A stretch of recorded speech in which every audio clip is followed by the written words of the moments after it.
الحمد لله القائل إنما يعمر مساجد الله إنما يعمر مساجد الله من آمن بالله واليوم الآخر وأقام الصلاة وآتى الزكاة ولم يخش إلا الله فعسى أولئك أن يكونوا من المهتدين أشهد أن لا إله إلا الله وحده لا شريك له وأشهد أن محمدا عبده ورسوله اللهم صل وسلم على سيدنا محمد وعلى آله وصحبه ومن تبعهم بإحسان إلى يوم الدين أما بعد فيا أيها المسلمون اتقوا الله أوصيكم بتقوى الله فقد فاز المتقون قال الله تعالى يا أيها الذين آمنوا اتقوا الله حق تقاته ولا تموتن إلا وأنتم مسلمون.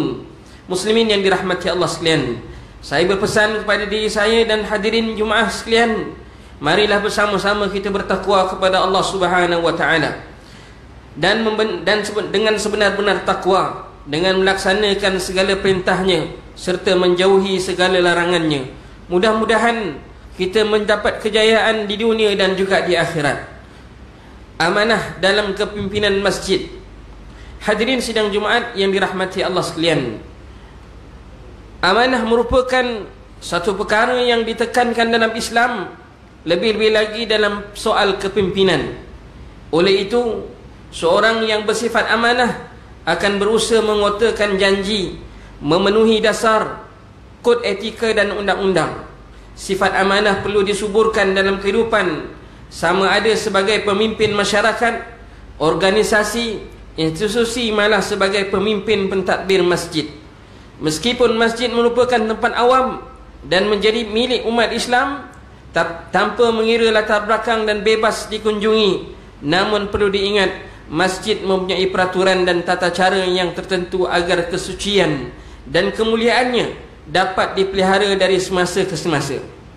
Oleh itu, jawatan kuasa pentadbir masjid yang telah dipilih perlu melaksanakan tanggungjawab dan amanah dalam tadbir rumah Allah. Muslimin yang dirahmati Allah sekalian, amanah merupakan satu sifat yang wajib dipelihara. Ini kerana agama Islam sangat mengutamakan sifat amanah dalam kepimpinan dan muamalat kehidupan seharian. Kepimpinan merupakan tanggungjawab dan amanah. Ia bukan satu kedudukan, kebanggaan, apatah lagi kekuasaan.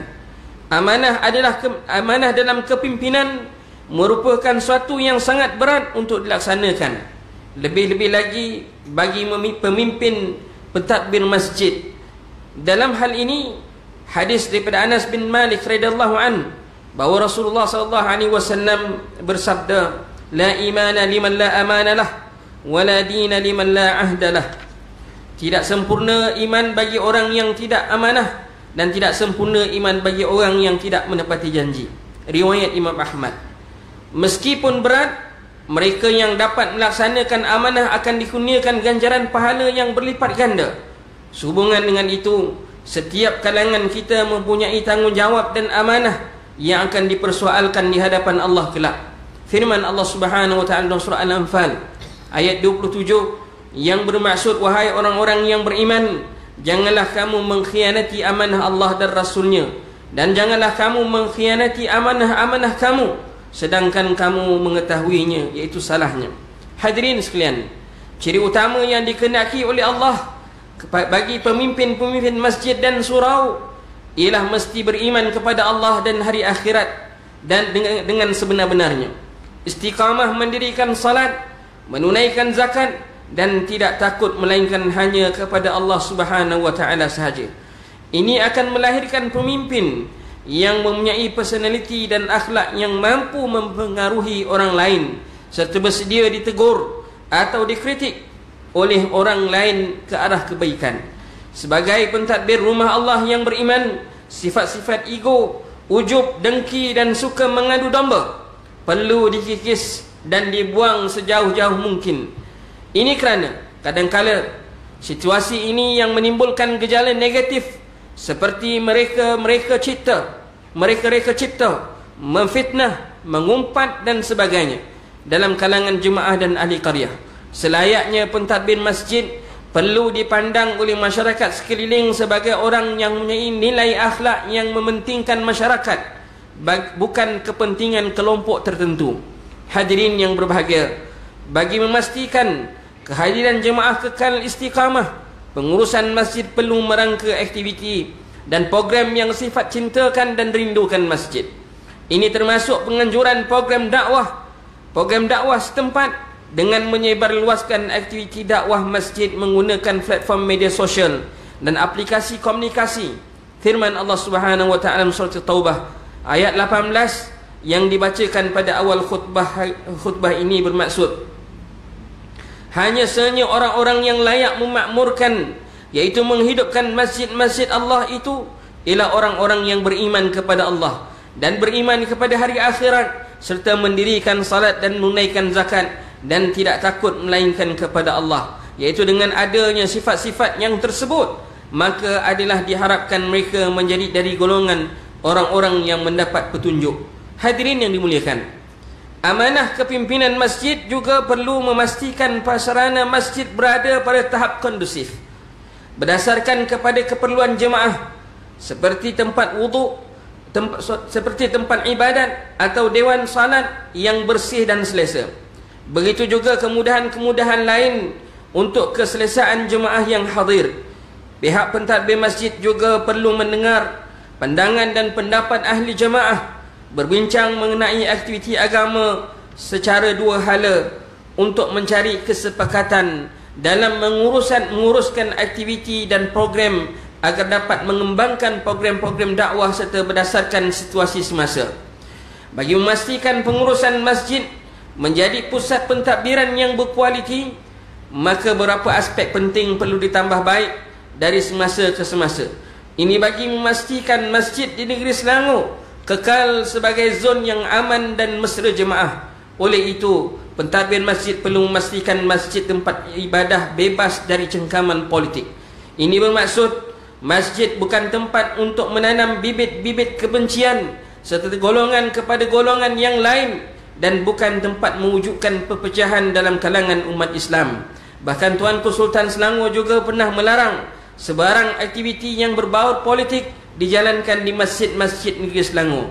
Oleh itu, peranan utama pemimpin pentadbir masjid memastikan kesucian dan kemuliaan masjid dipelihara agar ukhuwah Islamiyah dapat dipupuk dalam kalangan jemaah.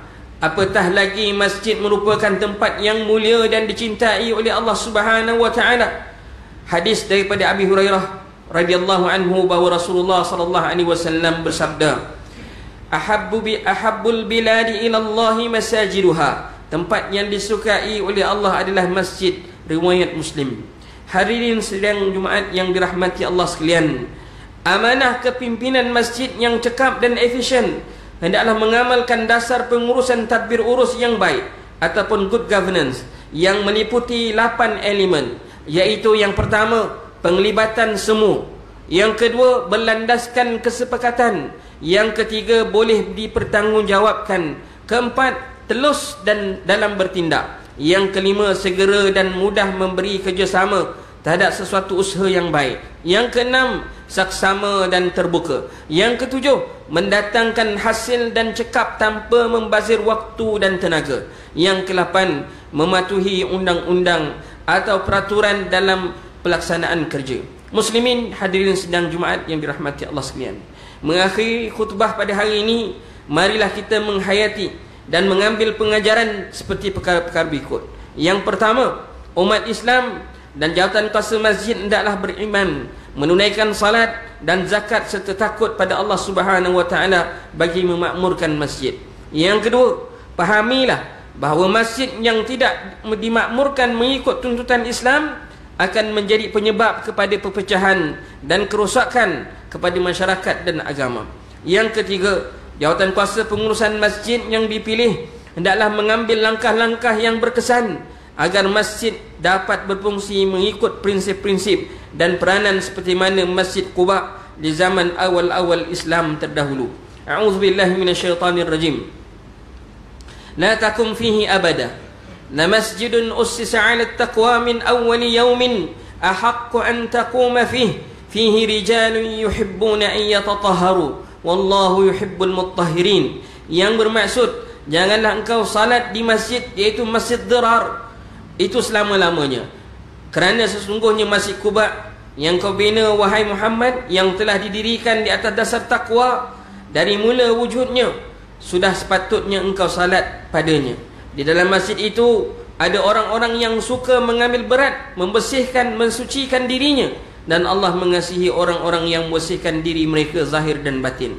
Surah At-Taubah ayat 108. Barakallahu li wa lakum fil Qur'anil azim wa nafa'ani wa iyyakum bima fihi minal ayati wadh-dhikril hakim wa taqabbala minni wa minkum tilawatahu innahu huwas samiul alim. Aqulu qawli hadha wa astaghfirullahal azim li wa lakum wa lisairil muslimina wal muslimat fastaghfiruhu innahu wal ghafurur rahim.